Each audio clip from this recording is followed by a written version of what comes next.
Quem somos? Somos uma boa notícia.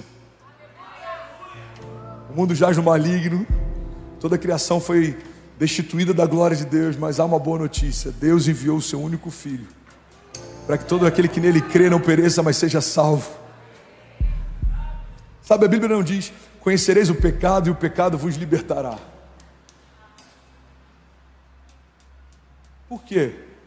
Porque o pecado nós já conhecemos, e a gente sabe o final da história.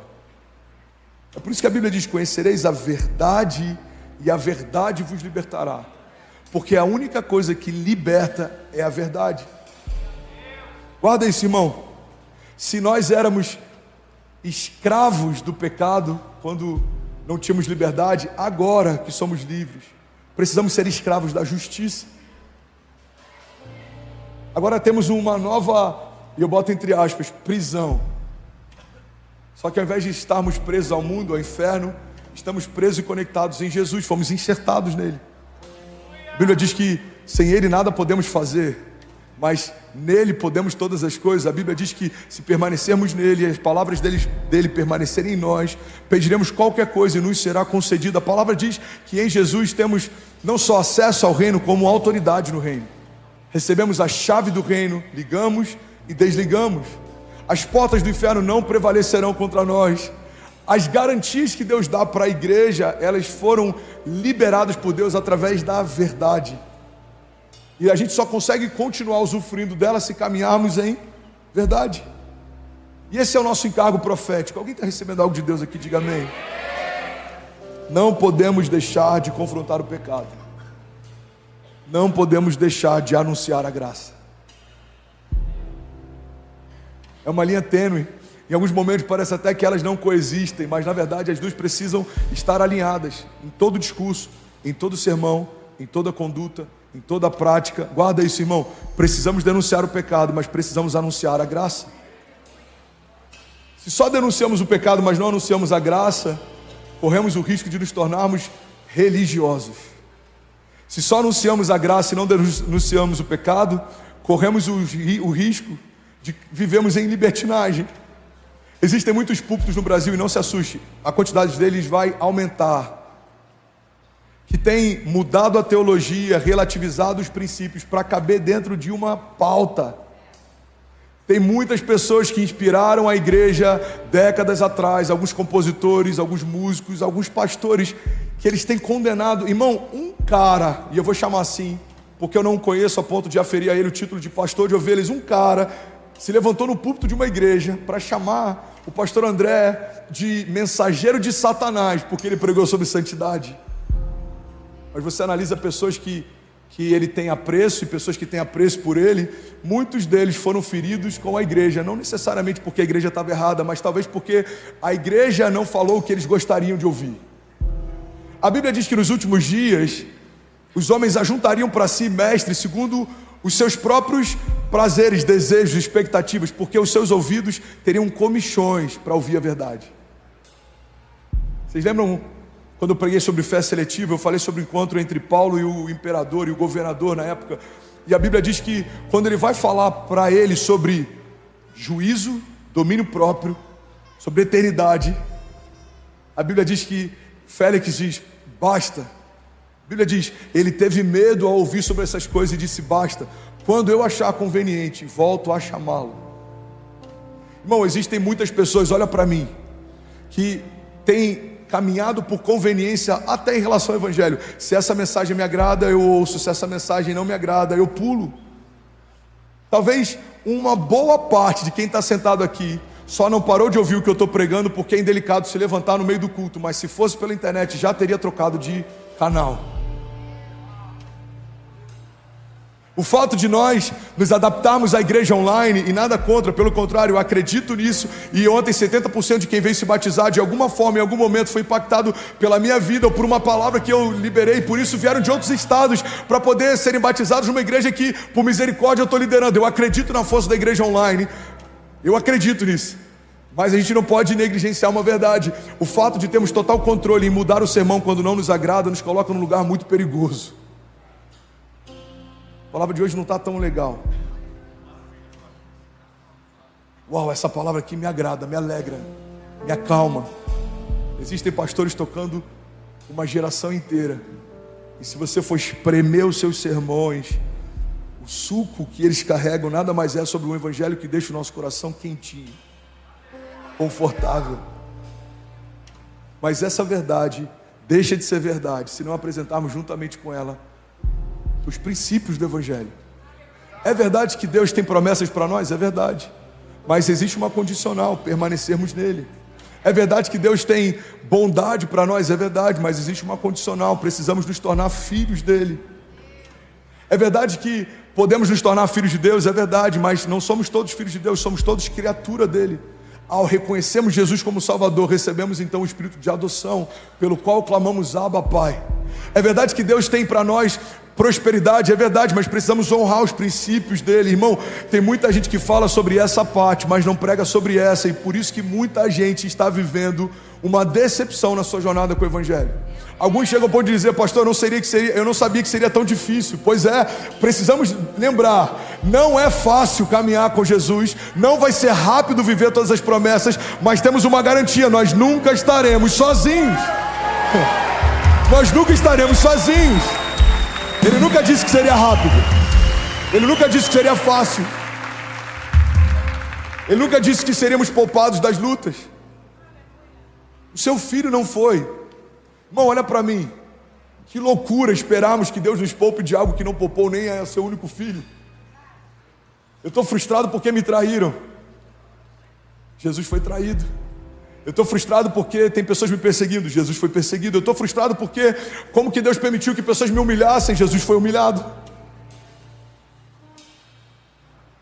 Estou frustrado porque eu estou passando por algumas faltas. Jesus passou por falta. Ele sentiu sede e deram vinagre para ele beber. Irmão, guarda isso. Não existe nada que Deus exija de nós que o próprio Deus não tenha cumprido em si. Deus exige santidade porque Ele é santo. Deus espera de nós bondade porque Ele é bom. Deus espera que a gente caminhe em verdade porque Ele é a verdade. Deus espera que a gente não se desvie do caminho porque Ele é o caminho. Alguém está comigo aqui? Diga amém. Eu tenho uma boa notícia: existe um caminho de volta. Mateus 24:12 diz: e por se multiplicar a iniquidade, o amor de muitos esfriará. Mas aquele que perseverar até o fim, esse será salvo. Alguém pode dizer glória a Deus por isso? Eu só preciso de mais 5 minutos, eu vou finalizar. Atos 3:19 diz: arrependam-se, pois, e voltem-se para Deus, para que os seus pecados sejam cancelados. Isso é muito forte, irmão. Igreja, guarda isso. Graça sem verdade vira libertinagem. Verdade sem graça vira religiosidade. Se nos nossos púlpitos a gente só falar sobre verdade, mas sem graça, a gente pode caminhar debaixo de uma dinâmica de antiga aliança. Mas se a gente falar só sobre graça sem verdade, a gente pode correr o risco de viver por uma hipergraça. A gente precisa entender que Ele é paz, Ele é bom, Ele é justo, mas isso não anula nele o fato dele ser fogo consumidor, ser um justo juiz. Alguém está comigo? A graça sempre diz: é possível viver um novo começo, é possível receber uma segunda chance, é possível viver promessas, é possível ver Deus abençoar você e os frutos do seu trabalho. É possível ser curado, é possível viver debaixo de uma aliança. Mas a verdade sempre vai dizer: é preciso. É preciso ter uma conduta diferente, é preciso caminhar de uma forma diferente, é preciso ser diferente em meio ao mundo caído, é preciso conhecer as Escrituras, é preciso ter tempo no secreto, é preciso semear, é preciso servir, é preciso carregar o fruto do Espírito. Guarda isso, irmão. A graça é possível, a verdade é preciso. Se a gente só falar sobre verdade, só vai falar sobre o que é preciso. Você tem que fazer, você tem que cumprir. Se a gente só falar sobre a graça, a gente só vai falar, é possível, você vai ver milagre, você vai ver promessa, você vai romper, vai ser tudo bom, vai ser tudo maravilhoso. Mas quando as duas coisas se completam, a gente vive uma vida plena em Deus. Eu entendo sobre o que é possível viver e eu entendo sobre o que é preciso fazer. Sejam santos como eu sou santo. O que é graça, André? Graça é o poder para viver acima do pecado. Graça não é uma autorização para viver em pecado. Graça não é uma justificativa para viver pecando e depois pedir desculpas. Graça é uma autoridade para caminhar acima do pecado. Romanos 6:1 diz: que diremos então? Continuaremos pecando para que a graça aumente? De maneira nenhuma. Nós, os que morremos para o pecado, como podemos continuar vivendo nele? Ou vocês não sabem que todos nós que fomos batizados em Cristo Jesus, fomos batizados na sua morte? Portanto, fomos sepultados com ele na morte por meio do batismo, a fim de que assim como Cristo foi ressuscitado dos mortos, mediante a glória do Pai, também nós vivamos uma vida nova. Se dessa forma fomos unidos a ele na semelhança da sua morte, certamente o seremos também na semelhança da sua ressurreição. Pois sabemos que o nosso velho homem foi crucificado com ele, para que o corpo do pecado seja destruído, e não mais sejamos escravos do pecado. Pois quem morreu foi justificado do pecado. Ora, se morremos com Cristo, cremos também que com ele viveremos. Pois sabemos que, tendo sido ressuscitado dos mortos, Cristo não pode morrer outra vez. A morte não tem mais domínio sobre ele. Porque morrendo, ele morreu para o pecado de uma vez por todas, mas vivendo, ele vive para Deus. Da mesma forma, considerem-se mortos para o pecado, mas vivos para Deus em Cristo Jesus. Portanto, não permitam que o pecado continue dominando seus corpos mortais, fazendo que vocês obedeçam aos seus desejos. Não ofereçam os membros dos seus corpos ao pecado como instrumentos de injustiça. Antes, ofereçam-se a Deus como quem voltou da morte para a vida, e ofereçam os seus membros dos seus corpos a Ele como instrumentos de justiça. Pois o pecado não os dominará, porque vocês não estão debaixo da lei, mas debaixo da graça. E então, vamos pecar porque não estamos debaixo da lei, mas debaixo da graça? De maneira nenhuma. Não sabem que quando vocês se oferecem a alguém para lhe obedecer como escravos, tornaram-se escravos daquele a quem obedecem? Escravos do pecado que leva à morte, ou da obediência que leva à justiça?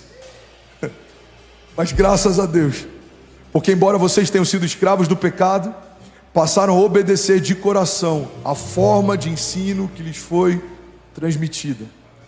Vocês foram libertados do pecado e tornaram-se escravos da justiça. Falo isso em termos humanos por causa das suas limitações humanas.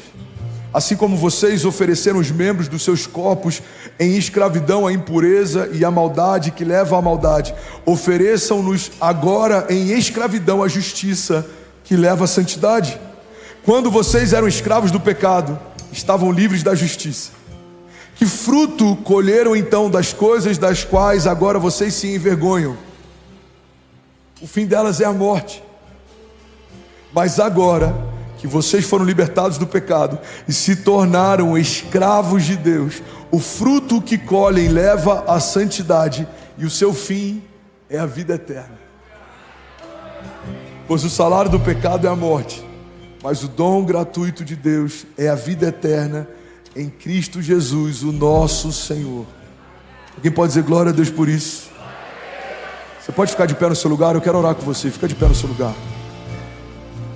Aleluia. Salmo 51:17, a Bíblia diz: um coração quebrantado o Senhor não rejeitará. Igreja, olha para mim. Alguns vão fechar o coração para a minha mensagem, para esse púlpito ou para essa igreja, porque o assunto é desconfortável. Alguns vão crescer em fé porque vão entender que Deus está nos chamando para um lugar mais alto de maturidade e santidade. Alguns, tendo ouvidos, não ouvirão, tendo olhos, não verão, tendo coração, não sentirão. Mas o nosso papel como igreja não é selecionar quem vai ouvir, é falar para que todos ouçam. Não é o semeador que escolhe em que lugar lança a semente, mas é o tipo da terra que define que tipo de colheita vai ser gerada a partir da semeadura. Jesus disse que um semeador saiu a semear e que cada porção de semente caiu no tipo de terra. Aquelas que caíram numa terra cheia de espinhos, ela não teve forças para frutificar. Aquela que caiu em meio a pedras, as raízes se tornaram muito frágeis. A Bíblia diz sobre determinados tipos de solo, mas a Bíblia fala que aquela que caiu num solo bom, ela frutificou. Igreja, quem somos? Somos aqueles que semeiam frutos para a eternidade. Somos aqueles que foram chamados para caminhar em santidade. Somos aqueles que anunciam sobre o reino. Falamos sobre o reino que há de vir, mas falamos sobre as realidades de um reino que já está disponível. Falamos sobre um Deus de promessas, mas precisamos falar também sobre o que o Deus de promessas espera de nós como conduta. Deus é bom. E aí, tudo bem? Você acabou agora de assistir um vídeo. Se você ainda não está inscrito, já se inscreve também no nosso canal, ativa esse sininho aqui embaixo de notificação e toda vez que eu fizer uma live ou estiver transmitindo uma mensagem ao vivo, você vai ser um dos primeiros a saber. Mas eu deixei mais 2 indicações aqui que eu espero que façam muito sentido para você. Então já aproveita e clica para assistir a próxima mensagem, beleza? Seja bem-vindo ao time de incendiários e eu espero de verdade que essas mensagens mudem a sua vida como elas têm mudado a minha também. Até a próxima. Valeu!